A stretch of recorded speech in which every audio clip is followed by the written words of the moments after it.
এই অঙ্কটা আসছে প্রাইমারি শিক্ষক সার্কুলারে 2010 সালে। কি বলছে? এই একই নিয়ম, একটু আগে যেটা করালাম একই নিয়ম। সেটা হলো একটি জিনিস 400 টাকায় ক্রয় করে 440 টাকায় বিক্রয় করলে 440 টাকা বিক্রয় করলে শতকরা কত লাভ হবে। দেখেন এই অঙ্কটা ঠিক একই নিয়মে কি করতে হবে আমাকে?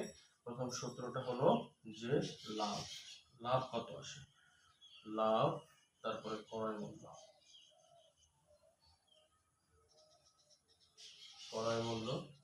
গুণ 100।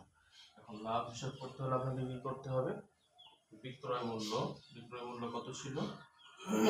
440 টাকা মাইনাস ক্রয় মূল্য 400 টাকা। 440 টাকা বিক্রয় মূল্য, ক্রয় মূল্য 400 টাকা, অর্থাৎ 440 টাকা থেকে 400 টাকা বিয়োগ করলে থাকে কত? 400। আর নিচে কি বলছি? ক্রয় মূল্য কত ছিল আমাদের?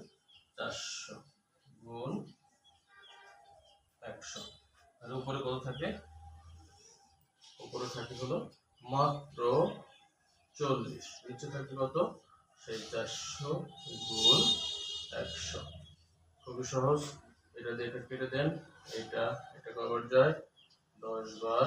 আর এই 10 দিয়ে 100 কাটলে 10, অর্থাৎ মাত্র উত্তর, অপশনটা দেইনি, উত্তর কত?